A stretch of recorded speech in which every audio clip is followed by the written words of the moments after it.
National Herald ಪ್ರಕರಣಕ್ಕೆ ಸಂಬಂಧಿಸಿದಂತೆ ಹೊಸದಿಲ್ಲಿಯ ಪೊಲೀಸರ ನೋಟಿಸ್ಗೆ ಉತ್ತರ ನೀಡಲು ಕಾಲಾವಕಾಶ ಕೋರುತ್ತಿದ್ದೇನೆ ಎಂದು ಕೆಪಿಸಿಸಿ ಅಧ್ಯಕ್ಷರು ಆಗಿರುವ ಉಪಮುಖ್ಯಮಂತ್ರಿ ಡಿಕೆ ಶಿವಕುಮಾರ್ ಹೇಳಿದರು. ಹೊಸದಿಲ್ಲಿ ಪೊಲೀಸರಿಗೆ ಡಿಸೆಂಬರ್ 15ರಂದು ಉತ್ತರ ನೀಡಲು ನಿರ್ಧರಿಸಿದ್ದೆ.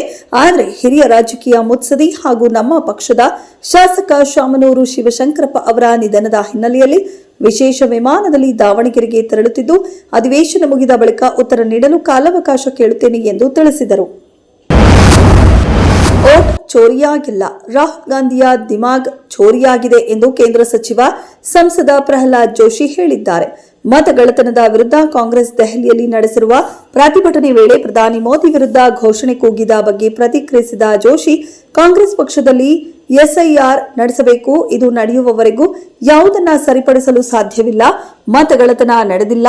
ರಾಹುಲ್ ಗಾಂಧಿ ಮತ್ತು ಅವರ ಬೆಂಬಲಿಗರ ಮೆದುಳು ಕಳ್ಳತನವಾಗಿದೆ ಎಂದು ವ್ಯಂಗ್ಯವಾಡಿದರು.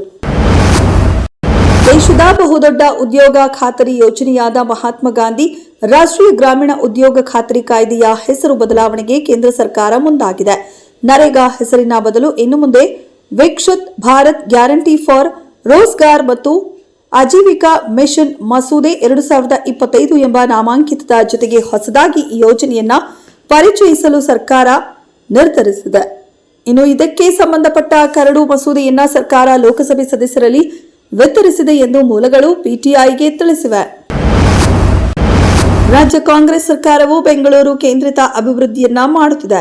ಬೆಂಗಳೂರು ಅಭಿವೃದ್ಧಿಗೆ ಮಾತ್ರ ಕೋಟ್ಯಾಂತರ ರೂಪಾಯಿ ಖರ್ಚು ಮಾಡುತ್ತಿದೆ.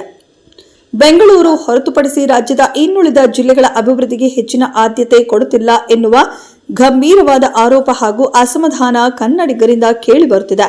ಈ ರೀತಿ ಇರುವಾಗಲೇ ಬೆಂಗಳೂರಿನ ಅಭಿವೃದ್ಧಿಗೆ ಬರೋಬ್ಬರಿ 100 ಕೋಟಿ ರೂಪಾಯಿ ಅನುದಾನವನ್ನ ಮೀಸಲಿರುವುದಾಗಿ ಉಪಮುಖ್ಯಮಂತ್ರಿ ಹಾಗೂ ಬೆಂಗಳೂರು ನಗರಾಭಿವೃದ್ಧಿ ಸಚಿವ ಡಿಕೆ ಶಿವಕುಮಾರ್ ಅವರು ಘೋಷಣೆ ಮಾಡಿದ್ದಾರೆ.